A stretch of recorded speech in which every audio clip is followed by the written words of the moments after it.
And welcome to season 2 of the Stick to F1 podcast, episode 1, season 2. There he is, Anthony Mingioni, myself, Jason Myrtetus. The F1 season is upon us. Preseason testing is done, and the Bahrain Grand Prix is just 8 days away. What's going on, Ant? We are ready to rumble, man. This is going to be quite fun. Last year was kind of like almost a little bit of unexpected fun. This year, now the expectations are what they are, especially after where we all left off. Yeah. Last season. I mean, it's crazy. You got the new regulations in the new cars. So that adds just this crazy wrinkle. And I think one thing we've seen through preseason testing, a lot of times you go, well, the number one teams are going to find a way to develop the new car, even though they were kind of battling it out last year and not working on the development of this car. And we're upgrading, their machinery last year to try and win a world championship. But you're seeing, I think, a more balanced field than I would have predicted going in with new regs and very different approaches on how they built these cars. Mercedes had side pods. They removed the side pods. The Ferrari initially was a design totally different than everybody else. Who's got it right? Who's got it wrong? Well, I guess we'll start to find out next week. Exactly. I mean, I got a chuckle in the initial design on that Ferrari side pod where they said basically you could bathe the toddler in it. Yeah. Just the way they designed it. But we know that. I mean, each team this is the purpose of testing. You swap parts out, you check to see what works and what doesn't, at least early on. And we saw it certainly with Red Bull as well. They also, were adding parts as we went along, right down to the wing in the last round of testing. So yeah. Everybody wants to try. This is a brand new era, new car, and everybody's, as always, trying to get every little bit of edge they can possibly get coming out of the gate in this in the new era. And it's going to be fascinating to watch in 8 days. And you're going to hear the word protest quite a bit. There's going to be a lot of things protested today within the rules. That's just part of when you have a regulation change and new cars and everything. Everybody's trying to push the envelope, find loopholes, find an edge. So we'll see how that part plays out.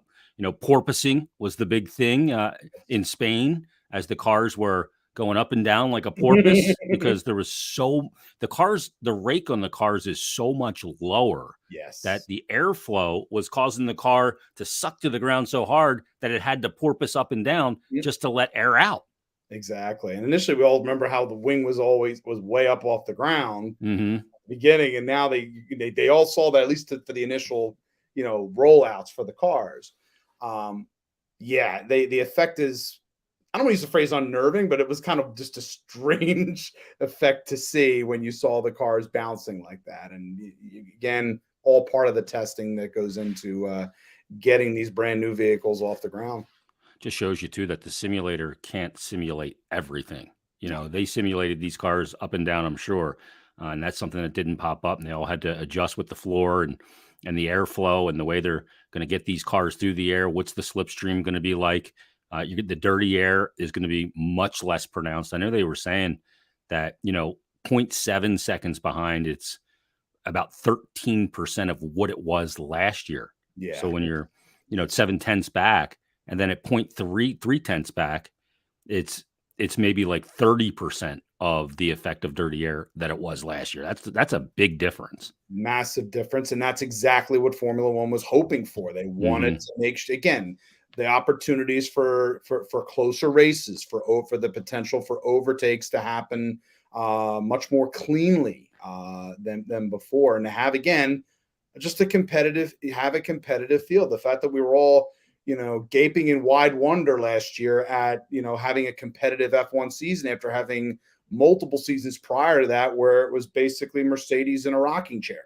Yeah. So, and now everybody feels like they're at the beginning, but, again, money will obviously talk in terms of the development and how each of the teams are still going to be that pecking order of certain teams that you're going to expect to be, at the front of the field, but there could be some surprise. I think there also could be some surprises too, depending on how each team kind of handles their build and how the drivers adapt to it. Yeah, it's going to be fascinating. I guess where we should start with episode 1 of season 2 is kind of where we left off last year. The biggest kind of news that happened is the fact that Michael Massey, the race director, has been sacked. Yeah. and the fact that it went as long as it, and they went Hmm. pretty much as long as they did, which makes me still kind of wonder whether or not F1 wanted to do it. But I think there had been enough questions about how that ended and how we talked about that for hours after that, Jason, about how that finished and how that just didn't feel it. We all said it. Just the whole we've broken this thing down 9 million times. It didn't feel right. And I always felt that this was probably going to be the end result, that Michael Massey was not going to be fired, but we don't know what, we don't know what his position is. I still believe he's an F1. He's just been removed as the race director.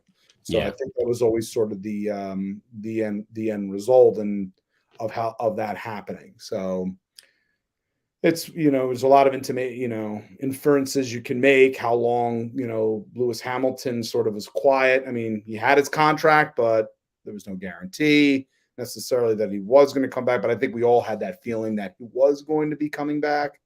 But you didn't want to necessarily say accusations, but one felt like it dovetailed with the other for sure. I mean, they bring in a couple of guys to kind of almost rotate, if you will, as race director.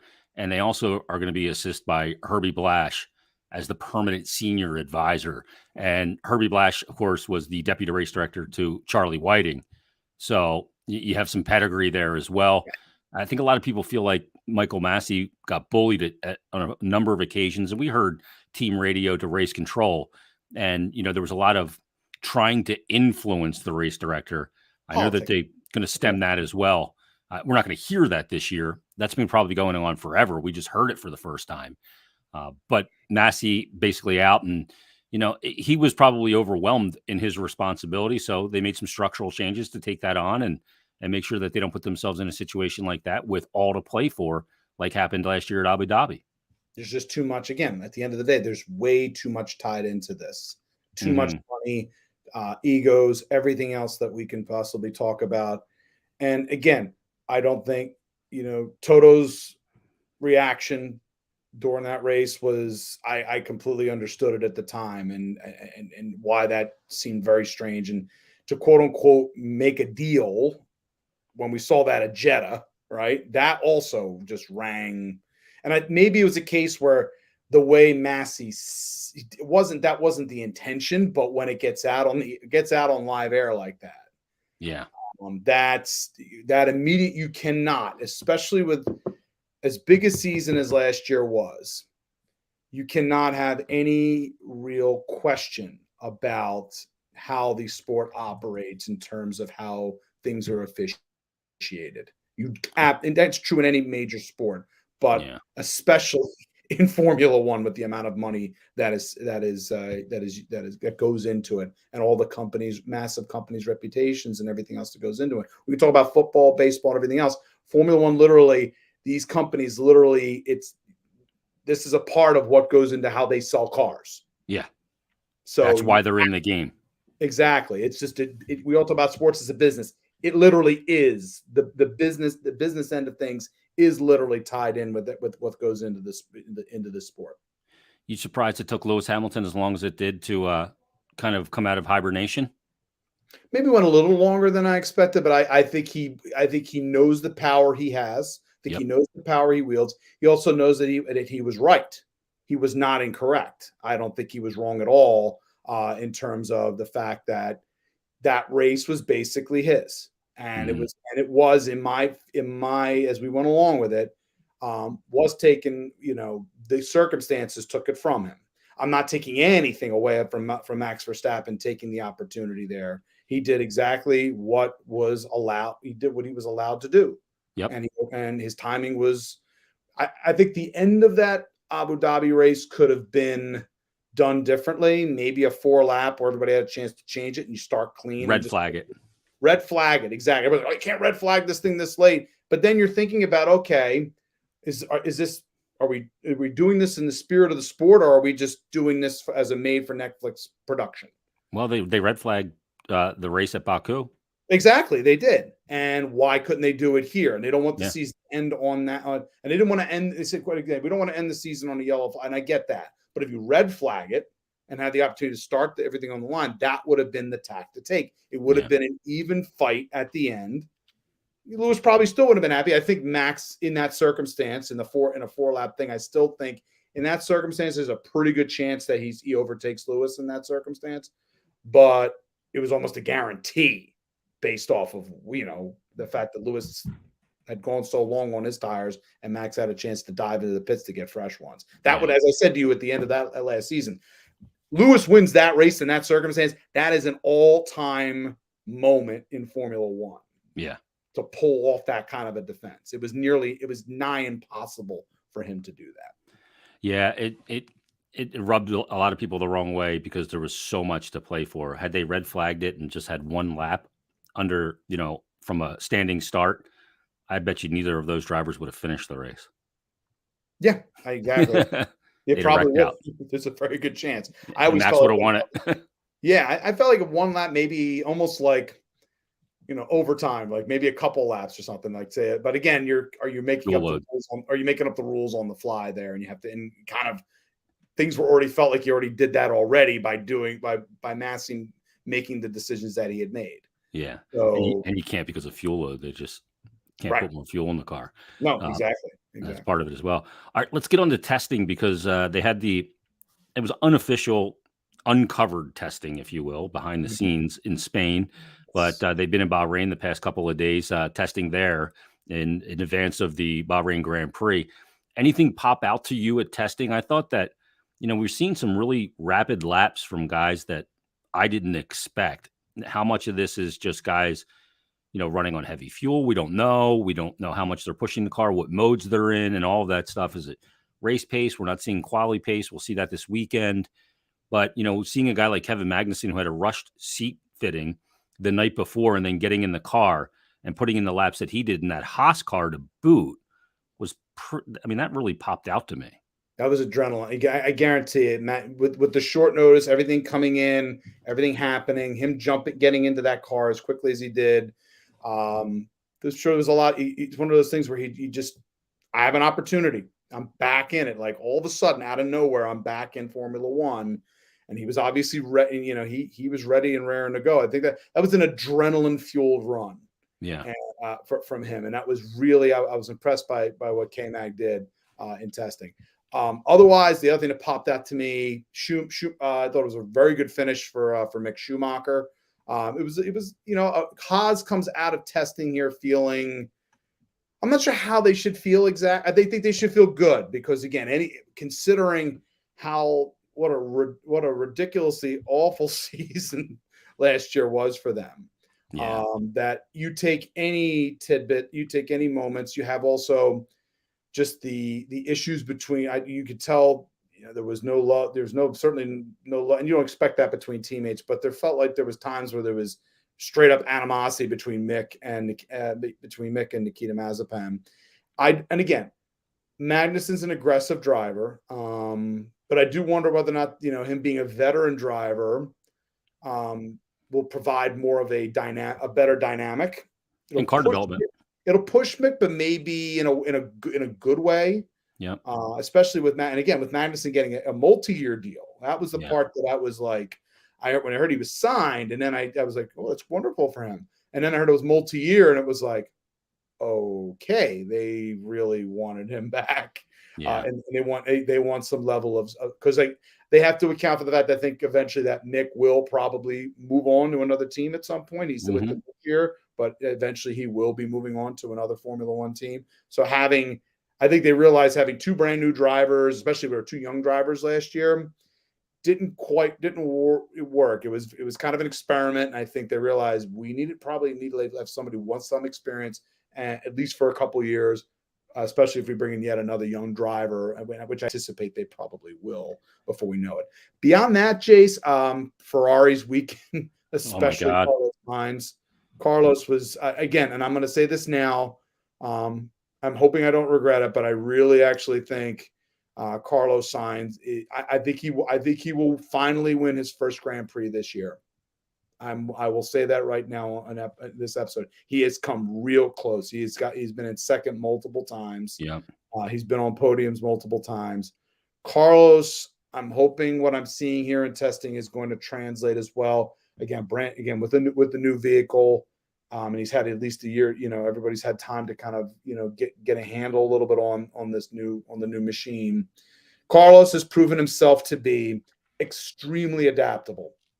Yep. Jump in into a new car and perform. And if Ferrari's putting a car, what they're capable of putting together for him with his talent and with his work ethic, I think he's got a work ethic second to none in the sport. I think Carlos has a really good chance this year of putting pressure on the top teams. I really, really do. Charles will need to see. I think Charles went for it's an interesting thing for Charles. We talked about this before. He came in. He was like out the 4-year deal, 2 years really good, right? Not 2019, 2020, everything looks good. Not a bad year last year, solid year, but I don't think he expected his teammate. It was almost like the reverse, where Vettel was expecting, a couple years back in 19 for it to be pupil and student. It's not the same here. Obviously, they're both, youngish temporaries, if you will.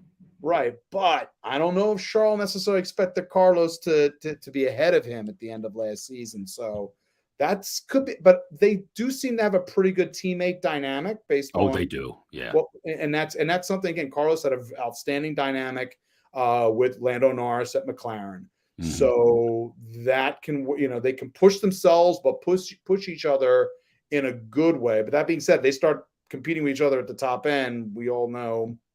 Yeah, that can change real quick. Change real quick if they're really competing up at the top end. Yeah. And how that plays out. I mean, that team is riding the momentum of last year where they finished third in the constructors. They had a really good second half of the season. Ferrari power is back. They could be a team that's still in the mix in the constructors because of the two drivers they have. Yeah. Deep into this season, I don't expect Ferrari to win the constructors, but I expect them to be in the mix. Can either of their drivers be in the mix for the driver's title? That remains to be seen. We'll see if they have that kind of consistency. It's going to be tough again, especially when you have, there's an infusion of youth there towards the top, especially with George joining Mercedes. I think he's going to have something to say, and we'll certainly get into that as well. But Lewis, I still feel like we're going to need to see. I came in probably before a week ago or a couple weeks back going, I think Lewis is going to come in, really do well. He's going to have a real good championship run. I think he beats out. My initial prediction would have been he would beat out Max, get his 8th title, and even with a year left on his contract, ride out into the sunset and say, I got past what happened in 2021, and it's a good way to go out. Now he may be in for a harder fight than an even tougher fight if what he's saying about the car right now is not just Lewis doing his rope-a-dope routine and getting people to think, I'm struggling so I can, snap. Yeah, the rear tires are gone. The rear tires are gone. Yeah, his old rear tires are gone. Yeah, okay. Yeah. Nobody believes that anymore, Lewis. Yeah, it's but he does it every race. Yeah, it's amazing. When you look at coming into the season and the odds on who's going to win, it's a 22 race campaign now. It was 23. The Russian Grand Prix is Kaput's. Mazepin is Kaput's. He's out. So we'll see how it plays out. And, not starting in Australia, starting in Bahrain and then heading to Saudi Arabia. Yeah. They'll go back to obviously Australia this year, which is great to see. And Orchard Park. And then that'll be a great return there to Ricardo's home country. So we'll see how that plays out. But, let's kind of talk about, some of the most intriguing storylines. And you mentioned George Russell. And there's a lot of focus going to be on him because he moves from the Williams and now he's got a car under his rear end that is a winning pedigree car, much more so than he's ever had before, except for the one race in Sakir. So, I mean, do you expect him to hit the ground running here? Or, I mean, I don't know. I think it's easy to be, Mr. Saturday when you're on Williams and out qualifying your teammate and everything. But now you're in a Merc. It's a whole different ballgame. It is. That being said, he does come into this with the advantage again that a lot of the attention still remains on his senior teammate. So I think there will be deference from him towards Lewis a little bit, certainly at the very beginning. But it's a new machine for him too, so he has to get a handle on it. But again, the one time, again, I will point back to Sakir again, that he was in that race and looking possibly to win that race before a disaster struck. So I have a lot of confidence in George. I really do. That being said, could he be looking at a slow start to begin the season? It wouldn't surprise me, but he does. I think he knows that course fairly. He's been at this course fairly well. I think he does fairly well in the dry. So in the dry air and the desert air. So I have to check his numbers. But would it surprise me if he gets off to a little bit of a sputtering start as he's getting a hold on that car? Wouldn't surprise me, but tire deg's going to be really interesting because Bahrain is a track that chews up tires. Gritty surface, sandy, dry. Yeah. I mean, I wonder what that's going to be like because, they're running the new 18-inch tires, low profile, and tire deg is supposed to be something that Pirelli really worked on. So we'll have to see. What we're going to see a lot less two-stop races, the compounds, what's the effect on these cars? They're heavier.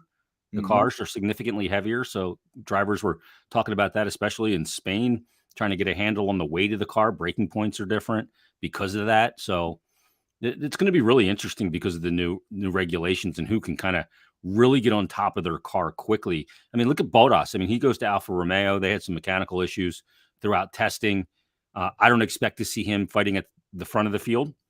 But we'll see if Alfa can move forward because last year was pretty miserable with Giovinazzi and obviously Kimi finishing up. Yeah, and Alfa's going to be a fascinating storyline all year long, especially brand new team. When you have brand new team, brand new teammates in this circumstance, and Bottas being the veteran. As I said, I'm going to be very curious. Bottas starting from midfield and how much he adapts to not being at the front of the field anymore. That's to me a huge thing. We've had moments where if he's going to have his inclinations of how is he going to sort of adapt to doing that after being at the front of the field for as long as he has been with the Mercs. Sometimes he gets a little over aggressive. Sometimes he makes a mistake, and you hope we don't have too many issues in the midfield. But I would say he's another one who's going to have to try to get a hold of it. He deserves to be a lead, have the opportunity to be the lead driver for a Formula One team, and I'm going to be fascinated to see. And do I think there's chances this year where Alfa could have a better opportunity with Bottas to compete closer to the upper end of the midfield on occasion in certain circumstances, that he could finish, let's say, a 6th or 7th, which is something we didn't see happen very often with the Alfas. Yeah. But his teammate, again, to me is an unknown. Although he comes in, I feel Zhou, I think, feels like he's a little bit more of a well-rounded driver coming into Formula One than, say, Mazepin was last year. Yeah, Mazepin didn't belong, frankly. No, he was a year too soon. I said that before, and I've always held that he was a year too soon. Whereas Zhou, I feels like there were others who could have been in that seat, but I can't turn around to you and say that I feel that Zhou doesn't deserve to be in a Formula One seat. And again, he does have, as always in the sport, money talks, and he has substantial financial backing, which gives him a huge advantage. I don't know what this comment is. Sausages commented in and said, "Do you think you can take Mike Hawk? Take him where? I don't know." Let's talk about the liveries, because I love car launches and the reveals of the liveries. You got the all new design, which is so sleek and looks sick. So let's go through the car liveries and rate these. We're going to start with the Haas. I'm going to put it up here on our screen. And the Haas, it is what it is, right? Let me get rid of our overlay and so people can see it properly. There you go. So there it is. Yeah, so it's got a little more of the blue back in it again. Looks like Uralcali's been ripped off it. Yeah, basically, the Uralcali's gone now, so there wasn't going to be a massive change to begin with. Now it's going to be probably a little more like the black, like the one that they had Dor Magnussen's previous season. So it almost feels like it's going to be a back to the future for them. Yeah. And how that looks. So it is nothing against Haas. Again, there's going to have to be a little bit of a splash of blue in there because of their 1-on-1 sponsorship. Yeah. So blue will still be a part of what will be in their livery. So I'm going to give it a D. It's a C minus to me. Yeah. It's a C Um, minus. the Red Bull, it's chalk. It's Red Bull. Yeah, it's It Red doesn't Bull. I change. mean, you always look for the yellow nose. And Yep. for a sport now that for a sport that no longer has a yellow car after Renault changed to Alpine, and I kind of, that was a distinct color which you could see on the track. Now that is the only splash of yellow we see. It's Red Bull. There's not really a big jump for me. Number It's one will be on that Max Verstappen car, Yeah, though. the 01 now, double one and an 11 now. So that's going to be the interesting thing. And they're all in single. They're all one digits here. So. Yeah. The Aston Martin, not much of a departure here. You got rid of the pink. I will say I like it a little bit more than the pink than the pink stripe from last year. Hmm. So now it's the lime green, a little bit of the lime green stripe there that goes in with their. Again, I know they have the Aramco sponsorship now, which is some serious money there that's coming in. Yep. With Cognizant. So it's. I'm hoping it pops. The green pops a little more. Last year it felt like it was super dark. Yeah. If it looks kind of like that and the shade is a little bit lighter, that will work. Again, I know they have to Metallic looking. What's that? It's got a metallic look to it. It does, and I think it hopefully will pop a little bit more, especially on day races. I think, and that's it. Felt it was they went too deep on the racing green, and you have to kind of shade it up a little bit for it to pop on the course. Yeah. So Looks it's like it's got solid. gills. It's a solid B. Looks like it's got gills here on the side of it. Yeah, exactly. This is my favorite. It's the papaya and baby blue. Yeah, the golf. I call it golf blue for me. It's beautiful. Similar to the golf. It's as close as we're going to get. I mean, you're never going to get that golf livery on the car completely, but you can at least get that shade of blue on it, and I think it looks awesome. It looks fabulous. It was one of my favorites. Again, I know they got rid of the rainbow is gone, right? They had the rainbow that was in the back there before. There was sort of a rainbow effect, so that's gone, which I'm fine with. Again, if you're going to kind of bring in the light, that blue, it's a very good branding, I think, for McLaren. That was definitely a solid A for me. I mean, the livery that they ran at Monaco last year was awesome. It was the best one last year. Totally agree. Yeah. I like the white Red Bull too, but here's the AlphaTauri. Not much of a departure here. I think the wheel covers do it a little bit of disservice because you don't have the white rims. Right. Maybe they'll get those wheel covers painted white at some point because I thought that made it pop even more. I like this car though. I think it's clean. It's solid. I like the blue front end, and then the rest of the car being in white towards the back. It's last year I felt like they were almost too dark blue. They'd gone hard to the blue last year. I like the fact that the Alphas had more white because again, it's easy to identify. When as good a season as we had last year, when it came to liveries, it was not so great last year. Yeah, in terms of differentiating. The Williams kind of looks a little bit like the Alpine. Looks like the Alpine from last year. Exactly. That was the first thing I thought here. That with a little bit of the light blue stripe. Yeah. I think it's with some red, I think, added to it as well. It's a solid. Again, if Alpine had gone completely the same with their livery, then they would have been indistinguishable to one another. So it's a solid livery, like a B minus C plus livery for me. It's clean. Yeah. But it doesn't drop my jaw. Yeah, so Albon and Latifi in that one. The Ferrari, they don't depart too much, and it looks fantastic. No, and it was interesting though. At night, though, it looked darker. Yeah. Whereas it almost looked like the one they ran at that one race in Monza. The 100th the 100th anniversary. I think it was that livery, which would look good. But at night, it's going to disappear. That's the problem. That's the only issue. At daytime, with that color was fine. Love the black halo. They have more black this year. The race suits are interesting with the black across the arms and the chest. It's distinct, and I'm not necessarily. I'm still thinking about how I feel about it. Let's put it that way. Yeah, I mean it's sleek looking. I love the black on the halo too. Yes, that works for me. The Mercedes going back to the silver. This is sexy as it gets, and that teal. Takes you back to Nico Rosberg. Yes, it does. Also, the 2016 Battle of the Silver Arrows, Silver War. Happy to see it back in silver again. Once again, the issue remained in Formula One last year. So many dark liveries, difficult always to identify them. These are unique. having that color back, especially with that silver and the teal. Awesome. It's awesome. It's good. So It's great to see it back. And then the Alpine. The Alpine, boy, we The discussed this. A522. We were talking about this in the offseason, right? I We love said it. we know they got, as soon as they said the BWT sponsorship, Yep. with the water sponsorship, I'm like, be ready for the blue and the pink. And man, oh man, did we get hit? And This I is the love it. special livery that they're going to run at Bahrain.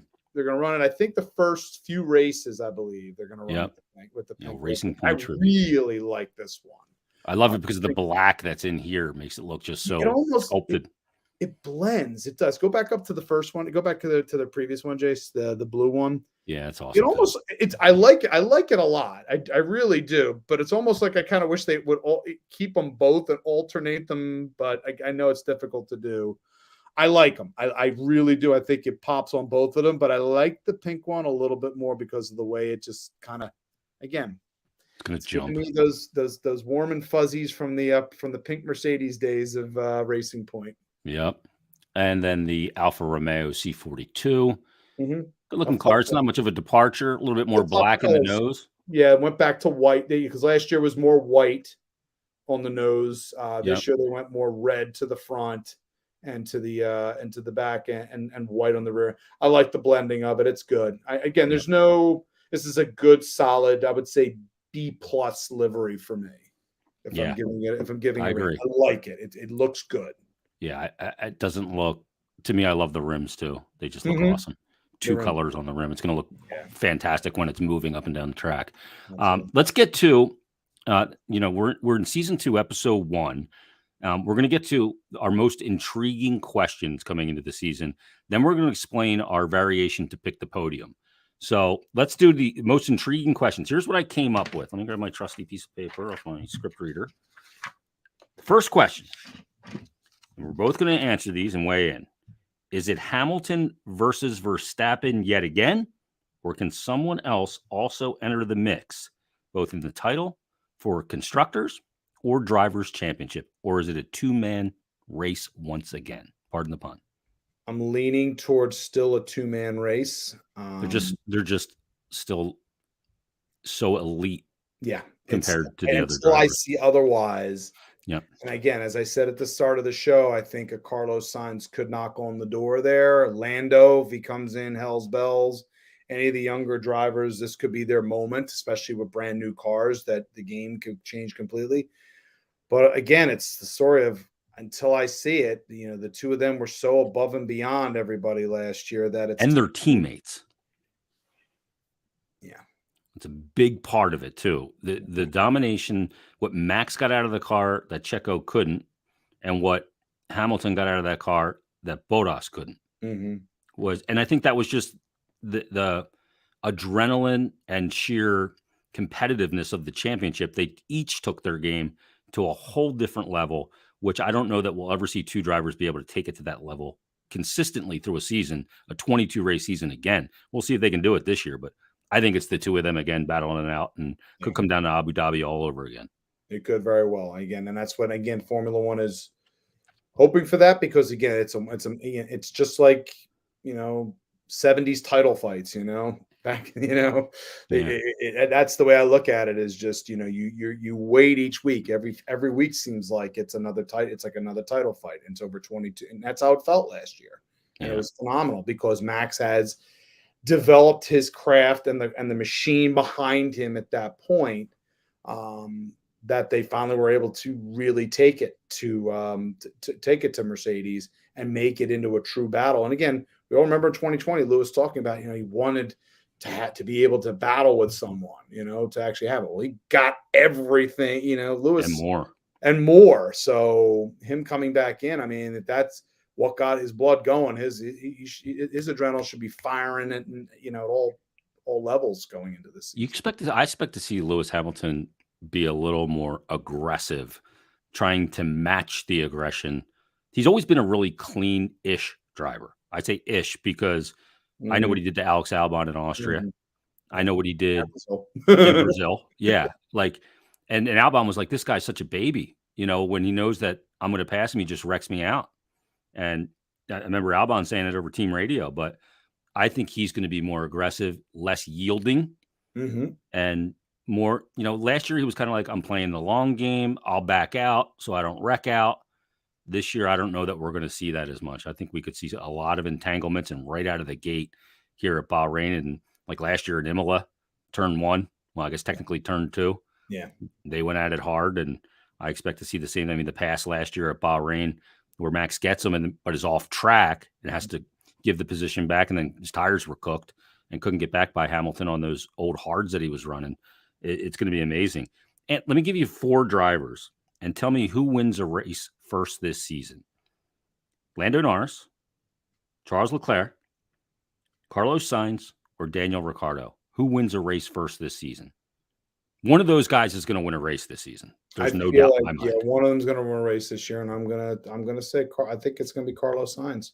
He's knocked on the door. He's been set. He's been on podium. He's been second place. I really feel like how soon I don't know early on, but I think I think he will be the first amongst that group to win a race this year.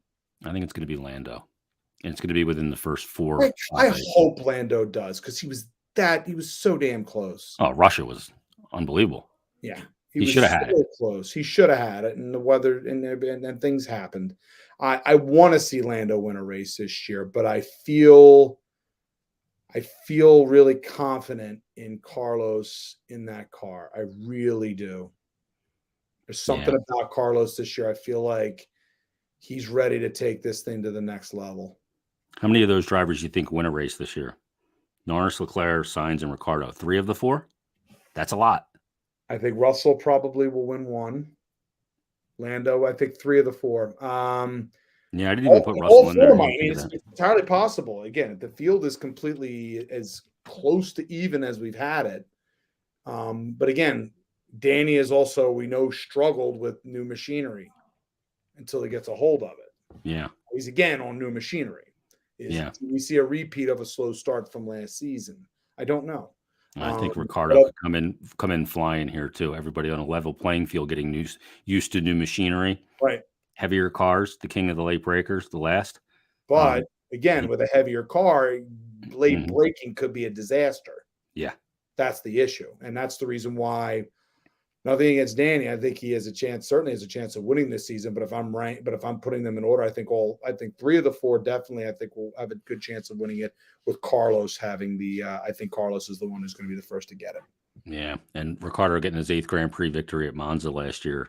That 1-2 finish for McLaren was just off the charts. That was just an amazing race when Verstappen Monza always delivers. Monza delivers. It's just we always say that every single year. I always have Monza circle, because you just don't know what's going to happen. It's just it's that course. Everybody's just goes. Because it's an old course, and everybody just goes flat the hell out. Yeah, of course. Temple of Speed. We don't have any repeat tracks this year. Like we had Austria last year. You had, the Styrian Grand Prix and the Austrian Grand Prix at the Red Bull Ring. You don't have any of that this year, because I felt like for some drivers, especially if they struggled one week, especially Ocon. We talked about how much Ocon struggled at Spielberg last year. Not having to, and as much as I love Red Bull Ring, don't get me wrong, I do. I don't backwards if you're going to do that. Yeah. Run a reverse race. We want to get real crazy. You make the short ring. You make it even shorter. Yeah. You make the quick cut across. Well, Max was so dominant there last year too. Yeah. I mean, he just destroyed everybody. The first race, he beat him bad. The second race, he beat him worse. I mean, it was stunning. Every year, we seem to get one surprise win. One we didn't see coming. Maybe it's some rain, some weather, some changeable conditions. Last year, it was Hungary, and it was Ocon who gets that win at Hungary after Bottas totally missed his braking point in the opening lap and wiped a bunch of people out. But so last year it was Ocon in Hungary, Gasly in Monza when Lewis went into the pit lane when it was closed, and he ends up winning that race in that moment. Who is the surprise winner of a race this year? I don't think you can put Russell in that surprise because he's in a Merc. I would have leaned exactly. The problem is that the hype machine on George, and rightfully so. it kind of takes away from the surprise factor because it's almost expected Yeah. that he will be on podiums this year in the Merc. The surprise, who will win a race this year? Yep. Hmm. And what track is the most susceptible to it? I'm going to go Brazil in the rain. Brazil in the rain is possible. I'll go and say, I'll go absolutely just, I'm going to go crazy here. I'm going to say it now. Yuki Tsunoda. You know, I was thinking about him too. I think he can win a race. I do. I'm thinking Yuki's going to win. I'm thinking Yuki's going to win one. And wouldn't it be something? Is Japan? We have Japan. We have Suzuka on the schedule. Yep. So, but that'd be incredible. One, but it usually has to be. It has to be the technical nature of Suzuka may make that difficult. It's usually got to be one of the rings in this case, something that's a little bit. Maybe again, Brazil's a possibility for a surprise there. We don't know Miami. We don't know how Miami's going to race. Yeah, no clue. We've got no clue. Maybe it's that one. Yeah, maybe Hungary. Who knows? I'm going to go out on a limb. I'm going to say a Yuki Tsunoda victory would be a fun surprise this season if it happens. I'm going to say Fernando Alonso. Oh, the old in what might be his final Formula One season. Yep. And where he's going to do it, I'm going to say that he's going to do it at, let me see here. It's going to get Singapore. I was going to say you're going to get sentimental and say Spain. I almost did. That would have been too perfect, though, Singapore. right? And Sainz comes in second. Is it the battle of the Lion of Singapore, the last winner at Singapore, Sebastian Vettel? Wouldn't you love that at the very end? Oh, the two old guard men, the veterans of the sport. Imagine it came down to the two of them. Oh, that'd be awesome. That'd be phenomenal. Yeah. That'd be fun to see. I have a love Fernando. It would be a genuine surprise. I mean, he did got to a podium last year, which was wonderful to see. But him actually winning a race, there seems to be a lot of things would have to occur, I think, for Fernando to take a Grand Prix this year. A 2019 German Grand Prix type win. Where everybody just crashes the hell out at Hockenheim. Yeah, last man standing. Who's left? How many cars are left? I don't know. Fernando is left. That's it. All right. Here's what we're doing instead of pick the podium this year. I've created driver pools, and I've created 4 pools of 5 drivers, and we have to pick a driver from each pool. And it goes based on finishing order. If the driver wins the race, you get 20 points plus the 2. So basically 22 or 23 rather, if you have the winner of the race. And then you also have a point. So second place gets 19, third place gets 18, all the way down. And the pools are these. We'll start at the bottom. This is the just want to see the checkered flag pool. And this has got Mick Schumacher, Latifi, Alex Albon, Magnussen. And how do you say his name on Alpha? Joe. Gagnon. I'm mispronouncing. Gagnon. Joe is the last. We'll go Joe. Yeah, so that's the checkered flag pool. And then you have the fight for points poll. These are the drivers trying to get in, 10-7 at the finishing order. And you got Bottas, Stroll, Tsunoda, Ocon, and Vettel. Then the midfield pool is Danny Rick, Fernando Alonso, Pierre Gasly, Sergio Perez, and Russell. And then the deep end pool, Verstappen, Hamilton, Leclerc, Norris, and Sainz. It's called the Piranha pool. Yes. That's basically what it is. It's very cutthroat. So we have to we'll do this for each race. Now the pools could change based on how things go and cars develop and those things to balance them out. Yes. But that's the pools we're starting with. So let's start, Ant. Who you have in the checkered flag pool? I'm going to go with Mick Schumacher. I think there's some good things I saw in testing. We'll see what happens as we get into this week in terms of practice and quali. But I think Mick, I'm gonna go out and say this is year 2 for Mick, and we're gonna see how his racecraft has developed. So I'm gonna take Mick. All right, you got Mick Schumacher. I'm taking Alex Albon in the Williams in his return to Formula One. So I got Albon, you got Schumacher. In the fight for points pool, Bottas, Stroll, Tsunoda, Ocon, and Vettel. Who do you got there? I'm going to say he's going to get off on a solid foot here to get points to start the season. Esteban Ocon. Yeah, I have Ocon in that pool as well. We can have the same in some pools. We very likely won't have all four the same. Mhm. So we both have Ocon there. The midfield pool of Ricardo, Alonso, Gasly, Perez, and Russell. I've liked Russell's performance. Again, we've seen him out in the desert before. First opportunity here. I think he's going to want to get off on the right foot. I'm going to go with George. All right, you got George, and I have Pierre Gasly to get off to a good start. He lost his front wing last year at Bahrain. Yes, he did. We'll see if he can have a better finish.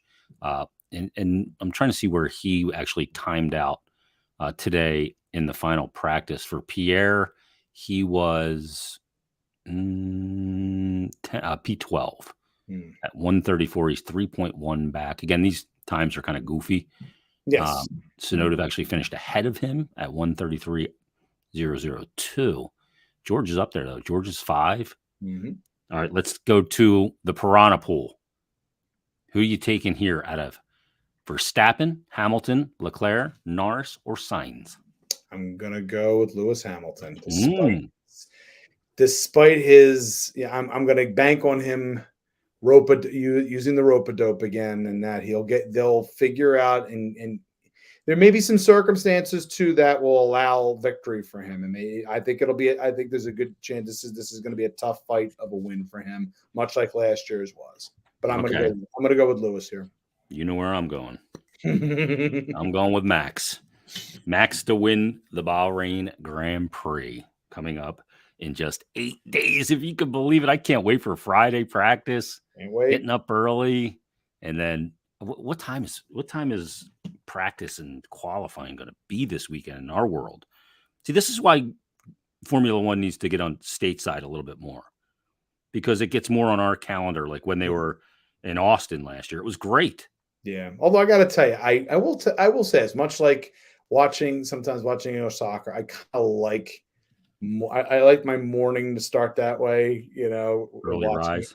I like the rise, and getting up and making breakfast and brewing the coffee and sitting down on the couch and watching a race. This is a night race. I know, in Bahrain, so the race is 11 a.m. our time. Mm-hmm. Yeah, that's perfect. Yeah, no issues there. Absolutely. Practice at 8 a.m. and 11 a.m. on Friday. Practice 3 at 8 a.m. on Saturday, and then quali at 11 a.m. Saturday. And then the initial Grand Prix, the Bahrain Grand Prix, will be at 11 a.m. on Sunday. All right, there it is. Episode 1, Season 2 of the Stick to F1 podcast. I can't wait to get underway. We'll break down the Bahrain Grand Prix in our next episode coming up next week. So everybody, get pumped up for it. I'm going to put out some info as well on doing fantasy like we did last year. I'll get that, and I'll tweet out the link so everybody can pick their drivers and pick their teams, and we'll have some fun with that once again as well. And great stuff. It's awesome. Great to be back in the saddle, man. Love it. Had a nice seat fit last night. I'm good to go. Everybody, thanks for listening. Subscribe. Leave us a 5-star rating and review as well, and we'll be bringing you terrific F1 coverage all season long. The 2022 season is upon us. Thanks for listening, and we'll see you next time on the Stick to F1 podcast.